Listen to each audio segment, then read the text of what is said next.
رب نے کہا ہے کہ آدم بن ماں باپ کے پیدا ہوئے اس لیے ہم مانتے ہیں. اللہ نے فرمایا ہے قرآن میں ان مثل عیسیٰ عند اللہ کا مثل آدم. عیسیٰ کا معاملہ اللہ کے ہاں آدم کی طرح ہے. یہ عقل میں آنے والی بات نہیں ہے. آج اگر کوئی عورت آ جائے بن بیاہی کنواری لڑکی اور کہے کہ جی اللہ نے ایسے دیا ہے جیسے مریم کو عیسیٰ دیا تھا, ہم مانیں گے؟ آج کوئی سجدہ نہیں کرے گا. عقیدہ ہے, ایمان ہے اس جماعت کا کہ اللہ کے سوا دوسروں کو سجدہ شرک ہے, شرک ہے, شرک ہے. الزام لگاتے ہیں. قرآن کی آج قرآن کی تشریح پیش کی جاتی ہے, کہتے جی یہ مشرک ہو گئے. قرآن پیش کیا جاتا ہے. اللہ کے سوا کوئی مردے کو زندہ نہیں کر سکتا. ابراہیم علیہ السلام نے رب ہونے کی دلیل یہ پیش کی, ربی الذی یحیی و یمیت, میرا رب وہ ہے جو مارتا ہے اور زندہ کرتا ہے. میرا رب وہ ہے جو یحیی, جو زندہ کرتا ہے, و یمیت, اور مارتا ہے. دلیل رب کی ہونے کی دلیل ہے یہ. اور عیسیٰ علیہ السلام کہتے ہیں وہ احیی الموتى, میں بھی مردوں کو زندہ کرتا ہوں. کیا عیسیٰ رب ہو گئے؟ ربی الذی یحیی, میرا رب وہ ہے جو زندہ کرتا ہے. معاذ اللہ, کیا عیسیٰ رب ہو گئے؟ وہ احیی الموتى. رب نے فرمایا ہے, قانون کے خلاف ہے. مانتے ہیں کیونکہ رب نے نازل کیا ہے, اس لیے مانتے ہیں. اس لیے لہو, اس لیے مانتے ہیں کہ اللہ نے اپنی کتاب میں نازل کیا ہے. جتنا رب نے نازل کیا اتنا مانا جاتا ہے. کس نے کہہ دیا کہ یوسف ہمارے الہ ہو گئے؟ کیا اس سجدے سے یوسف الہ بن گئے؟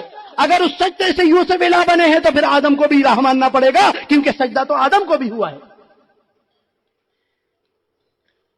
دجال نہ نبی ہے نہ ولی ہے, جھوٹا ہے, اسی لیے دجال نام پڑ گیا. فتنہ ہے.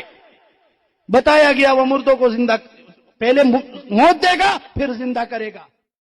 ان اللہ عنده علم الساعة وينزل الغیث, اللہ کے پاس قیامت کا علم ہے اور وہ بارش برساتا ہے. دجال بارش برسائے گا فتنے کے طور پر, امتحان آزمائش کے طور پر. کیا رب بن گیا وہ؟ غور کرنا چاہیے, ہٹ درمی نہیں ہے یہ تو قرآن کا فیصلہ ہے. اور اللہ فرماتا ہے جو اس طرح کے کام کرتے اپنے ہاتھوں سے باتیں لکھ کر کہتا ہے میں نے بڑا زبردست کام کر دیا, میں نے زبردست بات لکھی, میں نے زبردست دلیل دے دی, زبردست میں نے تعویل پیش کر دی. اللہ فرماتا ہے بِأَيْدِيهِمْ ثُمَّ يَقُولُونَ هَذَا مِنْ عِنْدِ اللَّهِ لِيَشْتَرُوا بِهِ ثَمَنًا قَلِيلًا. دنیا چاہتے ہیں, مال چاہتے ہیں, شہرت چاہتے ہیں, بڑا بننا چاہتے ہیں. فَوَيْلٌ لَهُمْ مِمَّا كَتَبَتْ أَيْدِيهِمْ, اللہ فرماتا ہے ان کے لیے ہلاکت ہو, جہنم کی وہ وادی جس کی گہرائی 40 سال کے برابر ہے. اتنی گہرائی ہے جو اپنے ہاتھوں سے لکھ کے, اپنے دل سے لکھ کے, اپنی سوچ سے لکھ کے. جی کیسے ہو سکتا ہے؟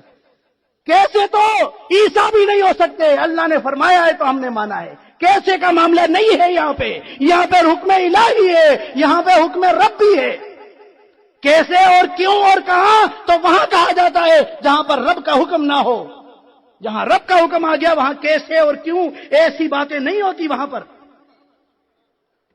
فَوَيْلٌ لَهُم مِّمَّا كَتَبَتْ أَيْدِيهِمْ وَوَيْلٌ لَهُم مِّمَّا يَكْسِبُونَ, اور ان کے لیے ہلاکت ہو جو انہوں نے کمایا ہے. یہ واہ, یہ داد, یہ کمائی ہے انہوں نے یہاں پہ. خود اپنے آپ کو داد دینے والے, جی میں نے بڑی زبردست بات کر دی, بہت اچھا میں نے اس پہ اپنا حاصل مطالعہ پیش کر دیا. بہت برا ہے جو کمایا ہے. وَقَالُوا لَن تَمَسَّنَا النَّارُ إِلَّا أَيَّامًا مَّعْدُودَةً, کہتے تم قرآن کو مانتے ہو, قرآن کے مطابق بات کرتے ہو, تم تو جہنم جاؤ گے. ہم جہنم نہیں جائیں گے, ہم نے تو تعویل کر دی ہے, ہم نے تو اچھی تعریف کر لی ہے. الا ایام, یہود کہا کرتے تھے ہم جہنم نہیں جائیں گے مگر چند دن کے لیے. فرمایا ان سے کہو اتخذتم عند اللہ عہدا, کیا اللہ سے تم نے وعدہ لیا ہوا ہے؟ کوئی رکا, کوئی رسید, کوئی پرچہ لے کر آئے ہو؟ آج بھی یہی کہا جاتا ہے. یہ علماء, یہ مشائخ, یہ شیخ القرآن, شیخ الحدیث کے دعوے کرنے والے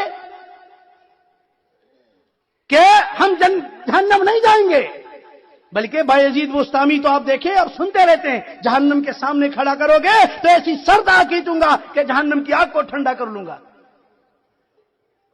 اب آپ کے سامنے ویل کا تذکرہ صرف آیا ہے, سعود کا ذکر بھی قرآن میں کیا ہے, وہ پہاڑی ہے. سورہقہ سعودا, سعود کا ذکر اللہ نے قرآن میں